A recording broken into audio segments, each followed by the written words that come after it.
শ্রীলঙ্কায় বাংলাদেশের সামনে শততম টেস্ট জয়ের হাতছানি। ৩১৭ রানে অল আউট লঙ্কানরা, ১৯১ রানের টার্গেটে ব্যাট করছে টাইগাররা। সীতাকুণ্ডের জঙ্গি আস্তানায় নিহত ৪ আত্মঘাতীর দুজন সম্পর্কে খালাতো ভাই। ৮ মাস আগে ঢাকার মিরপুর থেকে নিখোঁজ হয় তারা।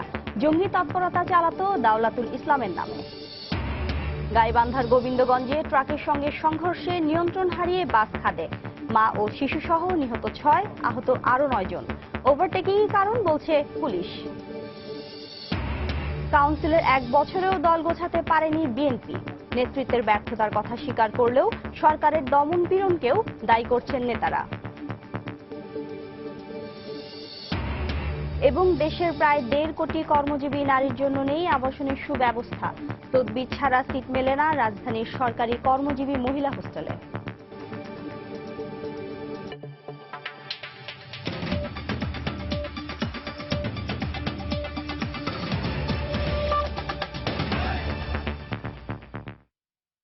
সময় সংবাদের সঙ্গে আছে আমি শিরিন আক্তার। জয় বাংলা কাপ বাংলাদেশ শ্রীলঙ্কা টেস্ট সিরিজের খবর। কলম্বোতে ঐতিহাসিক শততম জয়ের হাতছানি বাংলাদেশের সামনে। শ্রীলঙ্কার দেয়া ১৯১ রানের টার্গেটে ব্যাট করছে টাইগাররা। শেষ খবর পাওয়া পর্যন্ত তাদের সংগ্রহ বিনা উইকেটে ২২ রান। এর আগে কলম্বোর পিসারা ওভাল স্টেডিয়ামে আগের দিনের ৮ উইকেটে ২৬৮ রান নিয়ে পঞ্চম ও শেষ দিনের খেলা শুরু করেন দুই অপরাজিত ব্যাটসম্যান সুরিঙ্গা লাকমাল ও দিলওয়ান পেরেরা। শুরু থেকেই টাইগার বোলারদের সাবধানে খেলে রানের চাকা সচল রাখেন তারা। দিলওয়ান পেরেরা ক্যারিয়ারে তুলে নিয়েছেন চতুর্থ 50। লাকমাল ও পেরেরার গা জ্বালানো ৮০ রানে জুটি থেমে পেরেরা ব্যক্তিগত ৫০ রানে রান আউট হলেন। জয়ের লক্ষ্যে ব্যাট করতে নেমে সাবধানে শুরু করেছেন বাংলাদেশের দুই ওপেনার তামিম ইকবাল ও সৌম্য সরকার।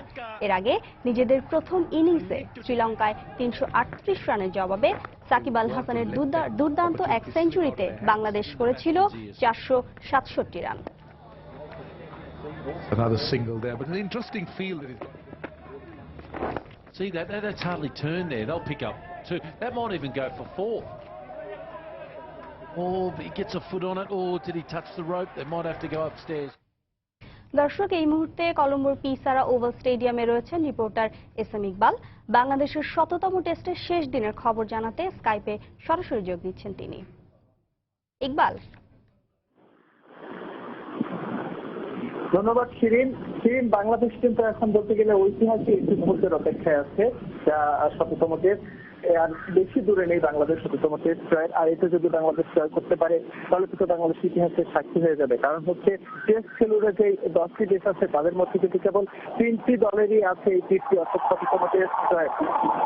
এই জন্য বাংলাদেশের দরকার হচ্ছে ১৯১ রান। এটা এখন কিন্তু প্রায় ১৭০ রানের মতো দরকার হচ্ছে টাইগারদের। তবে সেখান থেকে আসলে আত্মতুষ্টিটা বুঝতে হবে না যে ১৭০ রান হয়তো কম টার্গেট, বা আপাত দৃষ্টিতে মনে হচ্ছে যে টার্গেটটা খুব একটু বড় না, কিন্তু খেলাটা কিন্তু পঞ্চম দিনে হচ্ছে, সেই ক্ষেত্রে কিন্তু বাড়তি সতর্ক রাখতেই হবে টাইগারদের। এর মধ্যে কিছুক্ষণ আগে ব্যাট করছিলেন তামিম ইকবাল এবং সৌম্য সরকার। তো শিরিন, আমরা দেখতে পেলাম এই মুহূর্তে হয়তো বাংলাদেশের একটি উইকেটের পতন হয়েছে, অর্থাৎ সৌম্য সরকার ফিরে গেলেন। এখনো কিন্তু বাংলাদেশের হাতে ৯টি উইকেট আছে এবং বাকি আছে কিন্তু আরো 2টি সেশন। প্রথম সেশনের খেলা চলছে, এখনো আধা ঘন্টার মতো বাকি আছে প্রথম সেশনের। সুতরাং যে ব্যাটিং দৃঢ়তার কথা বারবারই বলছিলাম, সেটি কিন্তু দেখা যাবে বাংলাদেশকে দ্বিতীয় সেশন এবং তৃতীয় সেশনে। তবেই কিন্তু সম্ভব হবে হচ্ছে ইতিহাস রচনার এবং ইতিহাসের সাক্ষী হওয়ার। নয়তো এই জয়টা বাংলাদেশের একদম সামনে থেকে পড়তেও যেতে পারে। তো এই ছিল ওখান থেকে সবশেষ পরিস্থিতি। কলম্বোর পিসারা ওভাল স্টেডিয়াম থেকে বাংলাদেশের শততম টেস্টের শেষ দিনের খবর জানাতে আমাদের সঙ্গে যোগ দিয়েছিলেন এসএম ইকবাল। চট্টগ্রামের সীতাকুণ্ডে ছায়ানীর জঙ্গি আস্তানায় নিহত ৪ আত্মঘাতীর মধ্যে 2 জন ঢাকার মিরপুর থেকে ৮ মাস আগে নিখোঁজ হওয়া আয়াত এবং রাফাত। তারা 2 জন খালাতো ভাই। এ ব্যাপারে অনেকটা নিশ্চিত হয়েছে পুলিশ। সাধন কুঠির আস্তানা থেকে আটক জেএমবির 2 সদস্য ছবি দেখে এই 2 ভাইয়ের পরিচয় নিশ্চিত করে। 90 জেএমবির শাখা সংগঠন দাওলাতুল ইসলামের হয়ে তারা জঙ্গি তৎপরতা চালিয়েছিল বলেও জানায় পুলিশ। সাখাওয়াত হোসেন টিপুর ছবিতে বিস্তারিত জানাচ্ছেন কমল দে। বৃহস্পতিবার সকালে সোয়াত সদস্যদের উপর আত্মঘাতী হামলায় নিহত 4 জেএমবি সদস্যের পরিচয় দিয়ে প্রথম দিকে কিছুটা জটিলতা সৃষ্টি হলো। দুদিনের মাথায় তা অনেকটা কেটে গেছে। বুধবার বিকেলে সীতাকুণ্ডের সাধন কুটির থেকে আটক হওয়া অপর 2 জঙ্গি সদস্য এক্ষেত্রে বড় ধরনের ভূমিকা রেখেছে। নিহত 4 জনের মধ্যে 2 জন জহিরুলের বোন জোবাইদা এবং ভগ্নিপতি কামাল উদ্দিন বলে প্রথম দিনে নিশ্চিত হয় পুলিশ, কিন্তু ধোঁয়াশা ছিল অপর 2 জনকে নিয়ে। পরবর্তীতে পুলিশের কাছে থাকা ছবি দেখে জহিরুল ও আরজিনা জানায় আয়াত এবং রাফাত এই আস্তানায় ছিল। সাংগঠনিকভাবে তারা রাশেদ এবং হৃদয় নামে পরিচিত। প্রথম অভিযানে যে 2 জন গ্রেপ্তার হয় তার ভিতরে যে মহিলা, ওনাকে আমরা কিছু ছবি দেখাই। তো ছবি দেখে আমরা মোটামুটি তাদের নাম বের করেছি, কারণ ছবির পিছনে আমাদের নাম লেখা ছিল। একজন রাফিদ আল হাসান, একজন আয়াদ আল হাসান। পুলিশের দেওয়া তথ্য অনুযায়ী গত বছরের 9 আগস্ট ঢাকার মিরপুরের বাসা থেকে বের হয়ে যায় আহমেদ রাফাত আল হাসান এবং তার খালাতো ভাই আয়াত আল হাসান। এই ব্যাপারে আয়াতের মা মুনমুন আহমেদ মিরপুর থানায় একটি জিডিও করেন, যার নম্বর 637। জিডিতে তিনি বাসা থেকে বের হয়ে যাওয়ার সময় 2টি চিরকুট রেখে যায় বলে উল্লেখ করেন। ময়নাতদন্ত শেষে 4 জনের লাশ চট্টগ্রাম মেডিকেল কলেজের ফরেনসিক মর্গে রাখা হয়েছে। আইনগত বাধ্যবাধকতা হিসেবে পুলিশ এখন তাদের পরিচয় শতভাগ নিশ্চিত হতে পরিবারের সদস্যদের তলব করেছে। যার ছবিটা শনাক্ত করছে ওর ঠিকানা সংগ্রহ করে মিরপুরে ডিএমপির ওই থানাকে আমরা বেতার বার্তা দিয়েছি যে তার অভিভাবককে এটা জানানো হোক। ডিএনএ টেস্টের জন্য এই প্রোফাইলগুলো আমরা রেখেছি। আমরা এদের যে সম্ভাব্য অভিভাবক বা যাদের কি হবে তাদের সাথে আমরা ম্যাচিং করব। এদিকে পুলিশের অনুসন্ধানে বের হয়ে এসেছে আত্মঘাতী এসব জঙ্গি 90 জেএমবি শাখা সংগঠন দাওলাতুল ইসলামের হয়ে কাজ করছিল, যে কারণে মারা যাওয়ার আগে তারা দেওয়ালে তাদের সংগঠনের নাম লিখে গেছে। ঢাকার হলিয়াটিজেনের ঘটনায়ও সংগঠনটির নাম উঠে এসেছিল। দাওলাতুল ইসলাম কেন লিখলো, এর শানি নজুল অথবা এর কারণটা এটা আমরা খোঁজার চেষ্টা করছি। আমাদের ধারণা যে এটা 90 জেএমবির বিভিন্ন ভার্সন থাকতে পারে। বিভিন্ন নাম তারা আপনার ব্যবহার করে, কিন্তু মূলত তারা জেএমবির অংশ। গত বুধবার সন্ধান পাওয়া এই 2টি জঙ্গি আস্তানায় আর কোন কোন জঙ্গি আসা যাওয়া ছিল এবং তাদের অবস্থান শনাক্তের জন্য গ্রেপ্তারকৃত জহিরুল ও আরজিনাকে পুলিশের 5টি টিম টানা জিজ্ঞাসাবাদ করছে। কমল দে, সময় সংবাদ, চট্টগ্রাম। সময় সংবাদে আরো থাকছে, ফেনীর ফুলগাজী চেয়ারম্যান একরাম হত্যা মামলা 6 মাসের মধ্যে শেষ করার নির্দেশ আপিল বিভাগের। আসামি বিএনপি নেতা মিনারের জামিন বাতিল।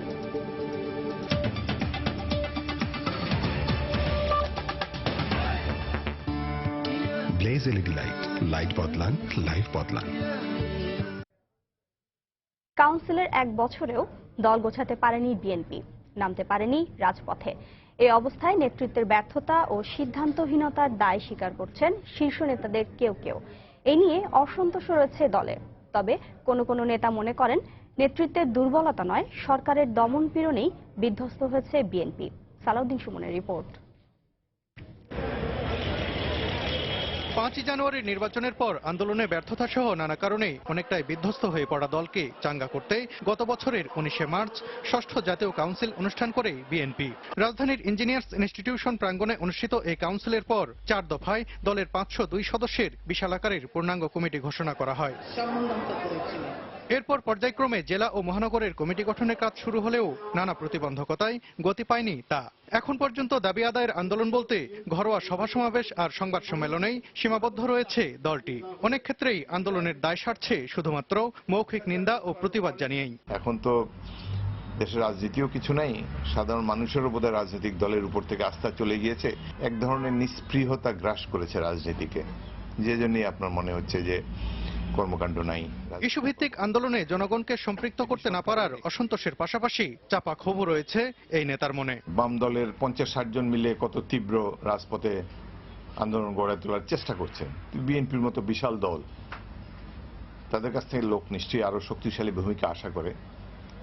এই ক্ষেত্রে তো আমরা পর্যাপ্ত সাফল্য পাইনি, এটি স্বীকার করতেই হচ্ছে। আজকে একটা অসম অবস্থায় একটা রাজনীতি চলছে।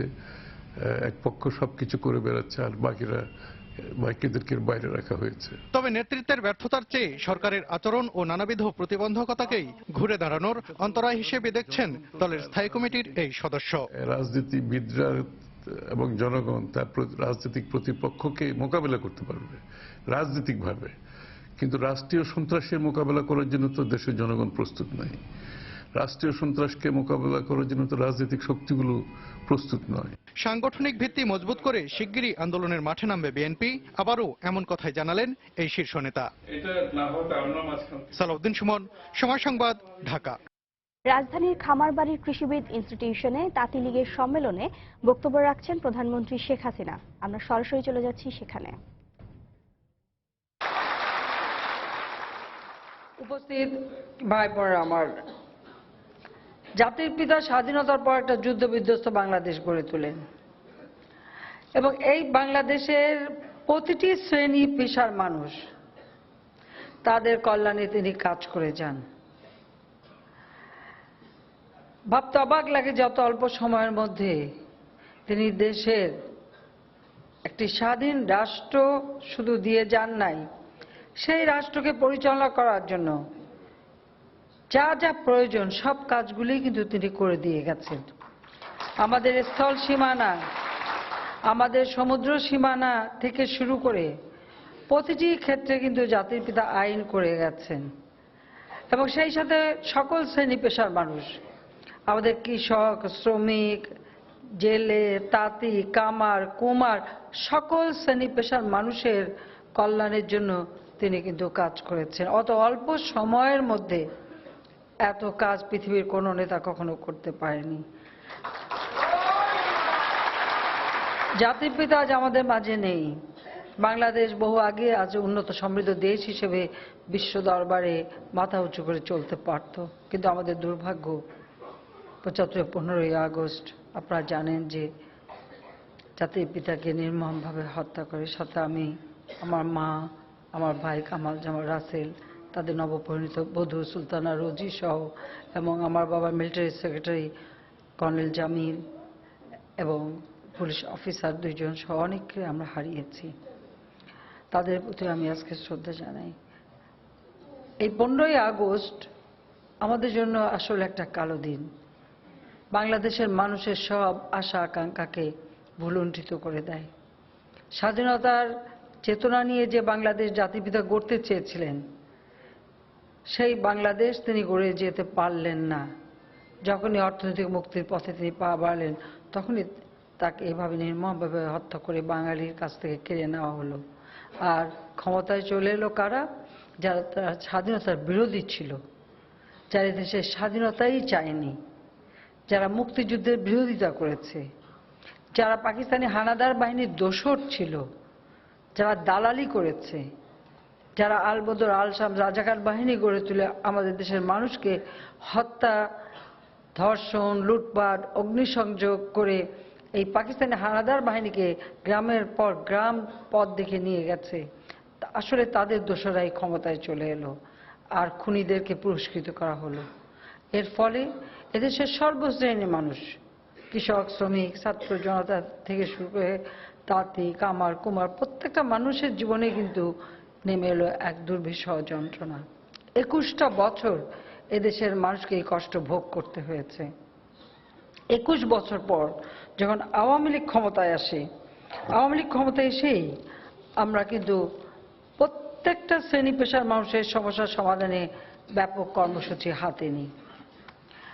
আমার মনে আছে যে 75-এর পরে বহু তাঁত শিল্প বন্ধই হয়ে গিয়েছিল। এমনকি আমি গ্রাম বাংলা ঘুরেছি, বিভিন্ন অঞ্চলে ঘুরেছি। একসময় যে সকল অঞ্চলে অনবরত গেলেই ওই তাঁতের খটখট আওয়াজ পাওয়া যেত, সেগুলি যেন নিস্তব্ধ হয়ে গিয়েছিল। আমি টাঙ্গাইল, সিরাজগঞ্জ, পাবনা থেকে শুরু করে আমাদের ফরিদপুর বা নরসিংদী বহু এলাকা, এমন অনেক জায়গায়, আমাদের রাজবাড়ী, যশোর, আসলে সারা বাংলাদেশেই কিন্তু এই তাঁত শিল্পের প্রচলনটা ছিল। কিন্তু অনেক জায়গায় আমি দেখেছি যে সেই খটখট আওয়াজ আর পাওয়া যায় না, সবই যেন কেমন মৃত্যুপুরীতে পরিণত হয়। এবং যারা এই তাঁত শিল্পের সাথে জড়িত, এটা তো আসলে একটা শিল্প, এটা একটা কলা, এটা একটা আর্ট, অথচ সেখান থেকে তারা কেউ শ্রমজীবী হয়ে যায়, কেউ রিক্সা চালক হয়ে যায়, কেউ মাঠে কাজ করে, এইভাবে তাদের জীবন চলতে শুরু করে। 96 সালে যখন আমরা সরকারে আসি, তখনই আমরা সিদ্ধান্ত নেই যে আমরা কিভাবে এই শিল্পকে বাঁচাবো এবং কিভাবে আমরা এই তাঁত আবার আমাদের যে ঐতিহ্য সেই ঐতিহ্য ফিরে পাবে। কারণ বাংলাদেশে আপনারা জানেন যে একসময় মসলিন, সারা বিশ্বব্যাপী এই মসলিন সুতার একটা নাম ছিল, মসলিনের তৈরি কাপড়ের চাহিদা ছিল।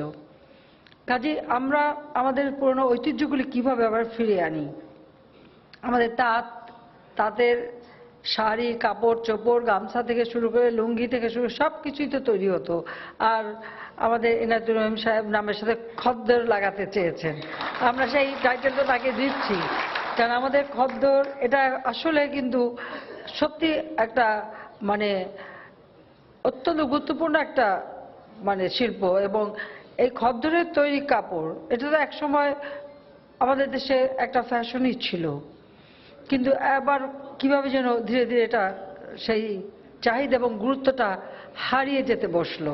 তবে আমরা আশা করছি যে আবার তার পূর্ণ ঐতিহ্য ফিরে আসবে। কারণ আপনারা জানেন যে খদ্দরের তৈরি কাপড়, এই কাপড় আমাদের দেশের আবহাওয়া জলবায়ুর জন্য সব থেকে বেশি আরামদায়ক, সব থেকে বেশি পরে মানে এটা পাওয়া যায়। কিন্তু আমাদের এই অঞ্চলে আমি জানি ভারতে কিন্তু খদ্দরের যথেষ্ট আছে, কদর আছে এবং অনেক উন্নত মানের খদ্দরের তৈরি কাপড় সেখানে হয়, কিন্তু আমাদের দেশে এই জায়গাটায় খুব বেশি মানে এগোতে পারেনি।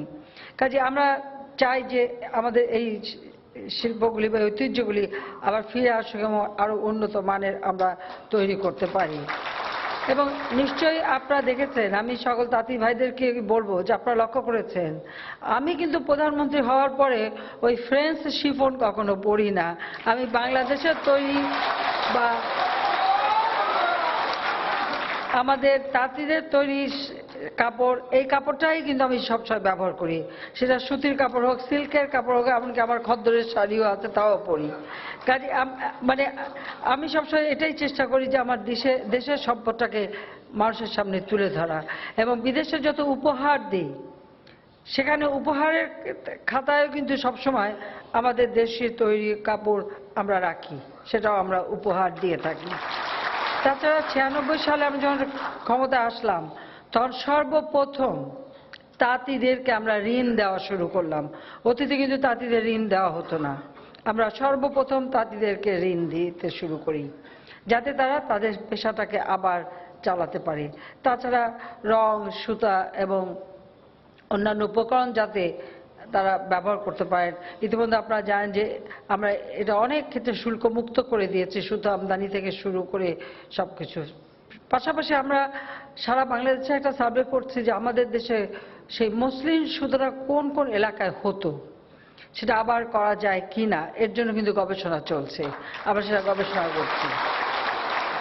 সেই সাথে সাথে আমরা এখানে আমাদের মানে সিল্ক সুতা বা অন্যান্য যেগুলি আসলে অনেক চেষ্টা আমরা করে যাচ্ছি, কিন্তু কেন যেন খুব বেশি আমরা এগোতে পারি না, এটাই হচ্ছে একটা দুর্ভাগ্য।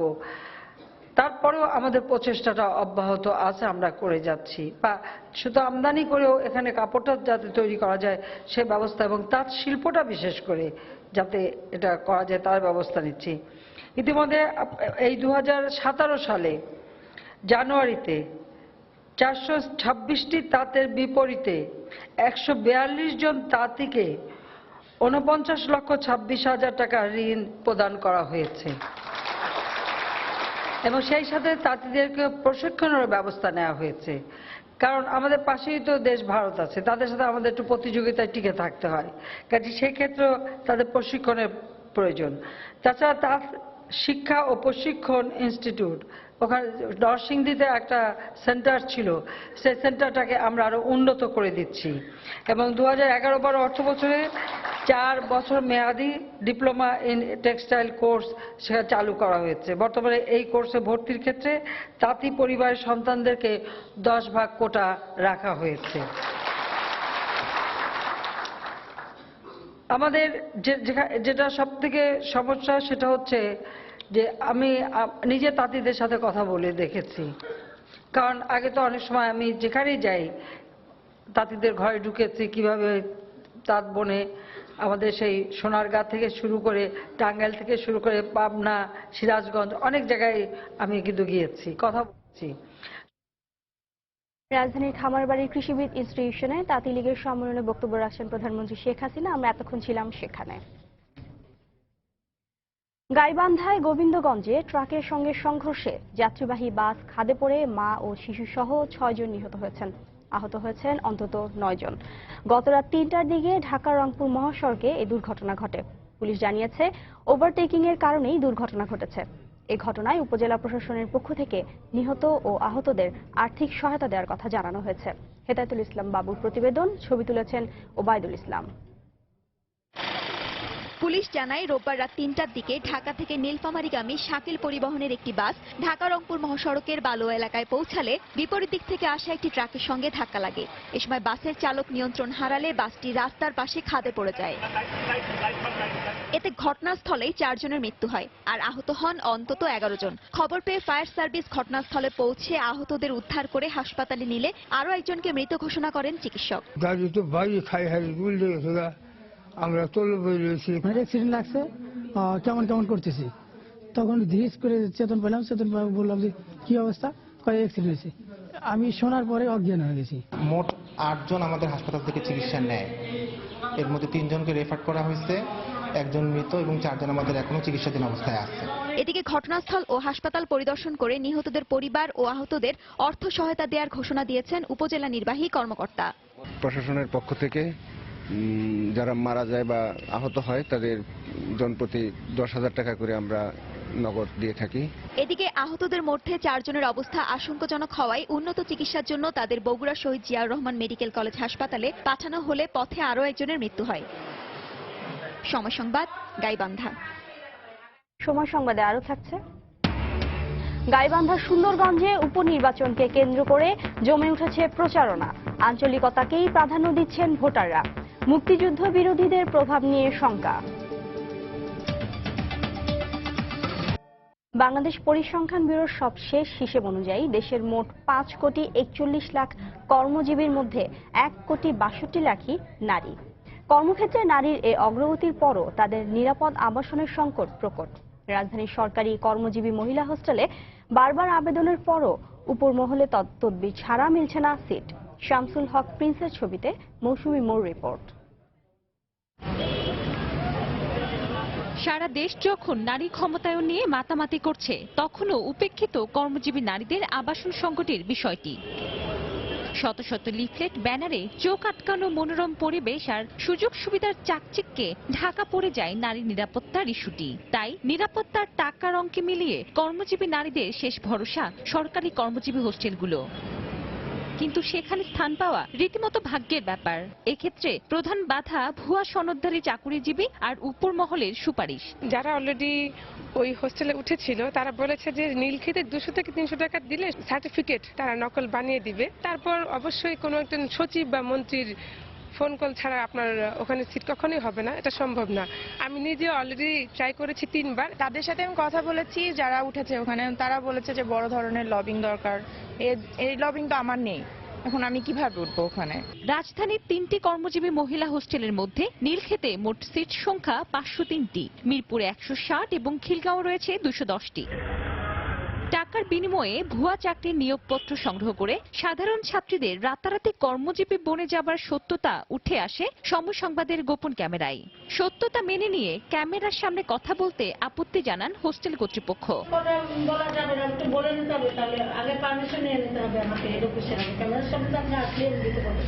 আর মন্ত্রণালয় বলছে চাহিদা বেশি থাকায় নির্ধারিত নীতিমালা তাদের পক্ষে মানা সম্ভব হচ্ছে না। সিট যদি 3টা খালি হয় তাহলে আমাদের কাছে অ্যাপ্লিকেশন আসে 100টা। ফার্স্ট সেকেন্ড থার্ডের মতো নীতিমালা করাটা আসলেই কঠিন। আমরা সেই ক্ষেত্রে আরো হোস্টেল বানানোর ব্যাপারে আমরা পদক্ষেপ নিচ্ছি। সরকারি তথ্য মতে সারা দেশে সরকারি 8টি কর্মজীবী মহিলা হোস্টেলে মোট আসন সংখ্যা 1408টি। মৌসুমী মৌ, সময় সংবাদ, ঢাকা। ফেনীর ফুলগাজী উপজেলা পরিষদের চেয়ারম্যান একরামুল হক হত্যা মামলার বিচার বিলম্ব ছাড়াই 6 মাসের মধ্যে শেষ করতে নির্দেশ দিয়েছেন আপিল বিভাগ। সকালে হাইকোর্টের আদেশের বিরুদ্ধে রাষ্ট্রপক্ষের করা লিভ টু আপিল নিষ্পত্তি করে এই আদেশ দেন প্রধান বিচারপতি সুরেন্দ্র কুমার সিনহার নেতৃত্বাধীন 3 সদস্যের আপিল বিভাগ। একই সঙ্গে এই মামলার বিএনপি নেতা মাহতাব উদ্দিন চৌধুরী ওরফে মিনারকে হাইকোর্টে দেয়া জামিন বাতিল করা হয়েছে। 2014 সালের 20 মে ফেনী শহরের একাডেমি সড়কে বিলাসী সিনেমা হলের কাছে ফুলগাজী উপজেলা পরিষদের চেয়ারম্যান একরামুল হককে প্রকাশ্যে গুলি করার পর গাড়িসহ পুড়িয়ে হত্যা করে দুর্বৃত্তরা। দেখছেন সময় সংবাদ।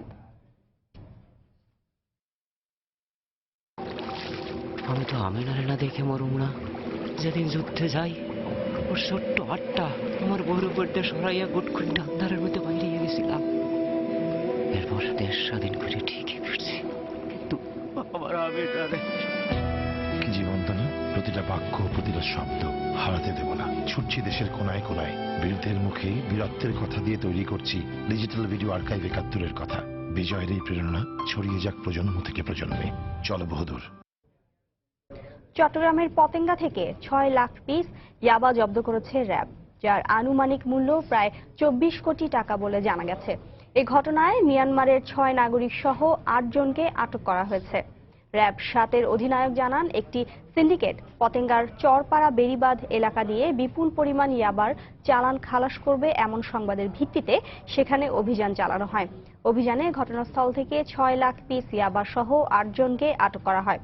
আটককৃতদের মধ্যে ৬ রোহিঙ্গা টেকনাফের কুতুপালং শরণার্থী শিবিরে থাকত। র্যাব জানায়, বর্তমানে মাদক ব্যবসায়ীরা কৌশল পরিবর্তন করে ইয়াবার চালানগুলো চট্টগ্রামের গহিরা, আনোয়ারা ও পতেঙ্গা সহ নির্জন এলাকায় খালাস করছে। ৮ জনের মধ্যে ৬ জনই রোহিঙ্গার। এদেরকে ব্যবহারের কারণটা তাদেরকে জিজ্ঞাসা করা ছিল, কারণ এই যে রোহিঙ্গা কিংবা যারা থাকে এরা আসলে বাংলাদেশি তেমন কাউকে চিনে না। তো এরা যখন এদেরকে ব্যবহার করে, এরা আসলে কাউকে বলার কিংবা ক্ষমতা রাখে না এবং এরা কম পয়সাতে কাজটা করে। এদেরকে নজরদারিতে রাখা দরকার। সমস্ত বাহিনী এবং যে প্রশাসন যারা আছে তারা, আপনারা জানেন কদিন আগে একটা রোহিঙ্গাদের শুমারি হয়েছে, যাতে তাদেরকে একটা নিয়ন্ত্রণের মধ্যে রাখা যায় সেটার চেষ্টা চলছে। চট্টগ্রামের হাটহাজারী থেকে চাঁদাবাজির ১১ লাখ টাকা সহ ৩ সন্ত্রাসীকে আটক করেছে র্যাব। আটককৃতরা পার্বত্য অঞ্চলের বিভিন্ন পাহাড়ে সন্ত্রাসী কর্মকাণ্ড চালায় বলে জানিয়েছে র্যাব। সকালে র্যাব ৭-এর কার্যালয়ে সংবাদ সম্মেলনে এ তথ্য জানানো হয়। র্যাব জানায়, শনিবার বিকেলে হাটহাজারীর বাসস্ট্যান্ড এলাকায় একটি মাইক্রোবাসে তল্লাশি চালিয়ে নগদ ১১,১০,০০০ টাকা সহ ৩ সন্ত্রাসীকে আটক করা হয়। তারা বান্দরবান থেকে বিশাল অঙ্কের টাকা নিয়ে যাত্রী বেশে ঢাকায় যাচ্ছিল বলে জানানো হয়। আটককৃতরা এলাকায় খুন, চাঁদাবাজি ও মুক্তিপণ আদায় সহ বিভিন্ন অপরাধমূলক কর্মকাণ্ডে জড়িত বলে তথ্য রয়েছে র্যাবের কাছে। যে কোনো ধরনের অপ্রীতিকর পরিস্থিতি এড়াতেই বিমানবন্দরগুলোতে বিশেষ সতর্কতামূলক ব্যবস্থা নেওয়া হয়েছে বলে জানিয়েছেন বেসামরিক বিমান পরিবহন ও পর্যটন মন্ত্রী রাশেদ খান মেনন। সকালে সুনামগঞ্জের ছাতকের বুড়ারগাঁও গ্রামে সকালে একটি বেসরকারি হাসপাতালের উদ্বোধন করে সাংবাদিকদের প্রশ্নের জবাবে তিনি একথা বলেন। অধিকতর সতর্কতার ব্যবস্থা নেওয়া হয়েছে। আগে যেমন ভিজিটার বেশি যেত, এখন একজনে বেশি যেতে পারবে না এবং ডাবল তল্লাশি এই ব্যবস্থা করা হয়েছে। আমরা এখান থেকে ইন্টারন্যাশনাল ফ্লাইট শুরু করেছি। গতকালও বোধহয় ইন্টারন্যাশনাল ফ্লাইট এখান থেকে গেছে, সিলেট থেকে ওসমানী বিমানবন্দর। সুতরাং সিলেট ওসমানী বিমানবন্দরকে এখন একটা পূর্ণাঙ্গ আন্তর্জাতিক বিমানবন্দর বলা চলে। আমরা এটার রানওয়ে বৃদ্ধি করছি, আমরা এটার টার্মিনাল ঠিক করছি। দেশের বাইরের খবর। সব জল্পনা কল্পনার অবসান ঘটিয়ে ভারতের উত্তরপ্রদেশের মুখ্যমন্ত্রী হচ্ছেন যোগী আদিত্যনাথ। আজই প্রদেশটির ৩২তম মুখ্যমন্ত্রী হিসেবে শপথ নিচ্ছেন তিনি। শনিবার দিনভর বিজেপি এবং আরএসএস এর রুদ্ধদ্বার বৈঠকের পর সন্ধ্যায় গোরখপুরের এক সংসদ সদস্যকে উত্তরপ্রদেশের মুখ্যমন্ত্রী নির্বাচিত করা হয়। শপথ অনুষ্ঠানে দেশটির প্রধানমন্ত্রী নরেন্দ্র মোদী এবং বিজেপি প্রধান অমিত শাহ সহ দলের উচ্চপদস্থ কর্মকর্তারা উপস্থিত থাকবেন। উপমুখ্যমন্ত্রী হিসেবে নির্বাচিত হয়েছেন কেশব মৌর্য এবং মহেশ শর্মা। এদিকে শনিবার উত্তরাখণ্ডের নবম মুখ্যমন্ত্রী হিসেবে শপথ নিয়েছেন বিজেপি নেতা ত্রিবেন্দ্র সিং রাওয়াত। হাইতিতে একটি শোভাযাত্রার উপর যাত্রীবাহী বাস উঠে নিহত হয়েছেন অন্তত ৩৮ জন। এছাড়াও আহত হয়েছেন আরও অনেকে। শনিবার দেশটির উত্তরাঞ্চলীয় গোনাইভেস শহরে এ দুর্ঘটনা ঘটে। কর্তৃপক্ষ জানায়, বাসটি ক্যাপ হাইতিয়েন থেকে রাজধানী পোর্টো প্রিন্সে যাওয়ার পথে গোনাইভেস শহরের কাছে দুজন পথযাত্রীকে ধাক্কা দিলে নিহত হন একজন। বাসটি দ্রুত গতিতে ঘটনাস্থল ছেড়ে পালানোর সময় শহরের রাস্তায় বের হওয়া খ্রিস্ট ধর্মাবলম্বীদের একটি শোভাযাত্রার উপর উঠে গেলে ঘটনাস্থলেই নিহত হন অন্তত 34 জন। পরে হাসপাতালে নেয়ার পর মারা যান আরও 4 জন। নিহতদের মধ্যে বেশ কয়েকজন নারী ও শিশু রয়েছে বলে জানা গেছে। এছাড়াও আহতদের মধ্যে কয়েকজনের অবস্থা আশঙ্কাজনক বলে জানিয়েছে হাসপাতাল কর্তৃপক্ষ। এ পর্যায়ে শীর্ষ সংবাদ জানিয়ে দিচ্ছি আরও একবার।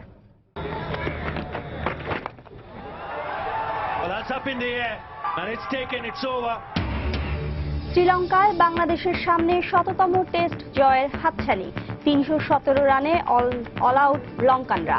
১৯১ রানের টার্গেটে ব্যাট করতে নেমে চাপে টাইগাররা। আওয়ামী লীগ ক্ষমতায় আসার পরই সব শ্রেণী পেশার মানুষের উন্নয়নে কাজ করতে যাচ্ছে তাঁতি লীগের সম্মেলনে বললেন প্রধানমন্ত্রী। সীতাকুণ্ডের জঙ্গি আস্তানায় নিহত 4 আত্মঘাতীর 2 জন সম্পর্কে খালাতো ভাই। 8 মাস আগে ঢাকার মিরপুর থেকে নিখোঁজ হয় তারা। জঙ্গি তৎপরতা চালাতো দাওলাতুল ইসলামের নামে। কাউন্সিলের 1 বছরের দল গোছাতেও পারেনি বিএনপি। নেতৃত্বের ব্যর্থতার কথা স্বীকার করলেও সরকারের দমন পীড়নকেও দায়ী করছেন নেতারা। এবং দেশের প্রায় 1.5 কোটি কর্মজীবী নারীর জন্য নেই আবাসনের সুব্যবস্থা। তদবির ছাড়া সিট মেলে না রাজধানীর সরকারি কর্মজীবী মহিলা হোস্টেলে। এই ছিল এখনকার মতো। যে কোনো খবর পেতে ভিজিট করুন সময়নিউজ.tv। যে কোনো বাংলা লিংক ও রবি নম্বর থেকে সময় সংবাদের খবর, অনুষ্ঠান সম্পর্কে জানতে এবং যে কোনো তথ্য সময় সংবাদকে জানাতে ডায়াল করুন 16242 নম্বরে। এছাড়া এই মাত্র পাওয়া খবর মোবাইলে পেতে SMS করুন *BN লিখে পাঠিয়ে দিন 16242 নম্বরে। সঙ্গেই থাকুন সময়।